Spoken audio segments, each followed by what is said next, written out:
Hi guys, so I wanted to do a little wrap up of all of the books that I read in August.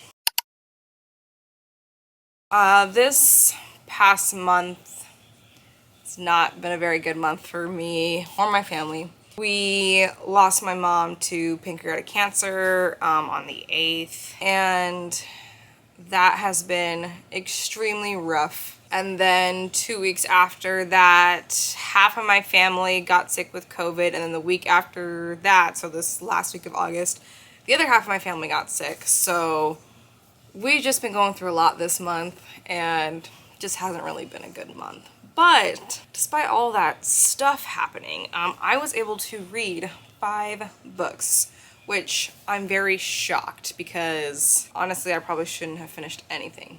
But with all the life stuff that happened this month, I resorted to reading, which is my primary form of escapism. So in a way I'm surprised that I read this many books, but at the same time I'm not, because this quite literally is how I cope with things.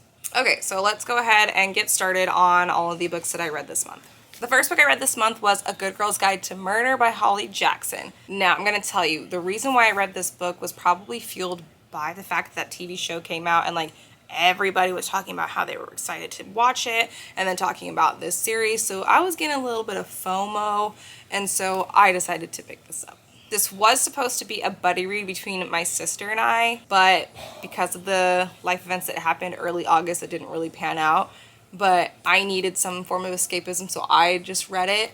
I want to say I got to a good 75% of the way in, and I was reading this while laying on the couch next to my boyfriend, and I was just gasping or oh my gosh, just audibly reacting to this book, and he was getting FOMO. So sorry, I should have said that I read this on my Kindle. I started it and read it on my Kindle, and I already had this book, but I was just in a Kindle mood.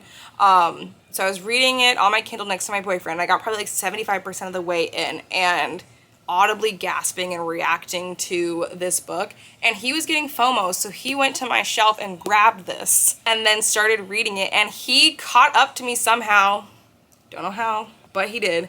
And then we read the last 25% together, and it was just a really fun time. I'm glad that we did that because I feel especially at the time when we were reading this, I really needed something like that.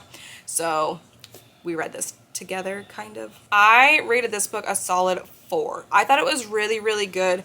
The only thing I'm going to critique is, I get it, I understand, I know it's the whole point of the book, but I didn't like how the main event, the crime, the mystery happened 5 years ago, because anybody that Pip could have talked to during that time, they're either gone or don't remember, blah, blah, blah. And it was just very annoying. I just didn't like the fact that the mystery of it all happened in the past, and then now we're 5 years ahead and trying to solve it, figure it out, whatever. But other than that, I thought this was really, really good. The next book I read was Good Girl, Bad Blood by Holly Jackson. I actually wasn't supposed to read this month, or I should say it wasn't on my monthly TBR, but my boyfriend and I had so much fun reading the last 25% of A Good Girl's Guide to Murder, so he was like, can we please, please, please read the next one? And I'm like, well, it's gonna throw me off a little bit because I didn't have this planned, but I was like, you know what, it's fine. So him and I read this together, and I also rated this a 4. I liked the first book a little bit more, but I really, really, really did like how this was happening in real time. Like I said, for the first one, I didn't like how everything happened in the past, so the whole investigating part of it all was just really annoying because people, like I said, people didn't remember or they weren't around to be talked to or anything like that. But this was all happening in real time, so that was just fun. We are currently reading the third one. What is it called? As Good as Dead. So that will probably be in next month's wrap up. But I'm actually really enjoying this series, and I see why people like it and recommend it a lot. Next up is A Novel Love Story by Ashley Poston. I rated this a 3.75 stars. I read The 7-Year Slip back in July, and I completely fell in love with that book. Since I read it, I have thought about it every day. Something reminds me of that book. And so for August, I wanted to read another book by Ashley Poston. So I decided to go with this one because I've seen a lot of people talk about how much they liked it, and I wanted to see what it was all about. It was cute. I really liked the premise of it all. Basically, the main character, she gets transported into her favorite romance series town, like their small town. And so she's then, like, when she's walking around or going into shops or restaurants, she's like seeing and meeting all of the characters that are in the series. And so she's like, oh, that's so-and-so, and they're with so-and-so, and that's so-and-so, and they do that. And so that was like fun. It's really cute. But I just don't know. I liked it. I just didn't enjoy it as much as a 7-Year Slip. I feel like I just went into reading this one with very high expectations because of the 7-Year Slip, and that's all my fault, nobody else's. But it didn't really give those same vibes. Next we have The Only One Left by Riley Sager. This was an easy 5-star read for me. This was the second Riley Sager book that I read. The first one was The House Across the Lake. If you watch both my August TBR and my July wrap-up videos, I talked about The House Across the Lake and kind of how much I really did not like that book, but I wanted to give the author another try. And so somebody on Instagram told me to read this one because this one is just so much better than The House Across the Lake, and I'm so glad I listened to them, so thank you for recommending this to me. I couldn't put this down, and quite honestly, I couldn't stop thinking about it. The only thing I wanted to do was finish this book. I think I finished this pretty quickly. I think it took me like 3 days total, which is rare for me. It takes me like 5 to 7 business days to read any book these days, but I finished this in 3 days. That's insane. I loved all the vibes of this book. It was just so fun for me to read. If you watched my last video, which was a reading vlog about reading this book, I had a theory in that vlog that I didn't want to say because I didn't want it to spoil anything. And let me tell you, I was half right. Half.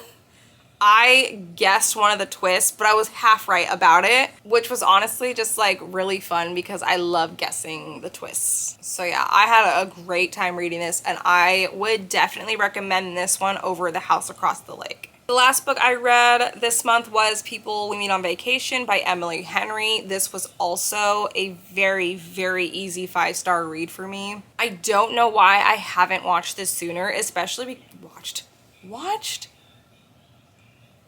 Let's try that again. I don't know why I haven't read this one sooner, especially because it is one of the 5 that are the highest rated by her. I've had this one, I think, for like 2 years now and just never picked it up, but I'm actually really glad that I waited and picked it up now. And there's a couple reasons for that. While I was reading this, I was thinking about all of her other books and at the times that I read all her other books, because besides Happy Place and Funny Story, because I read those like within a month of each other, I have read all her other books very sporadically. And I realized somehow by doing that, I read those books exactly when I needed to. Like the storyline, the characters in each one of those books were so relatable to me at that point in my life. I don't know how I did it, but I did. And this one is no exception. Lighting's a little bit weird now, but whatever. Back to this. It was just the perfect time for me to read this book. Basically, when I read this, it was like the perfect time for me to read it. Characters were extremely relatable, especially Alex. Very relatable. Story was amazing, like every Emily Henry book. So I'm not really surprised that I enjoyed this and I rated it 5 stars. All right, so those are the 5 books that I read in August. I had a good time reading them despite kind of what was going on at home. But like always, if you have read any of those, let me know. I would love to know your thoughts, if you felt the same, if you felt differently. I want to hear it all. Let me know. And I will see you guys next time. Thanks for watching.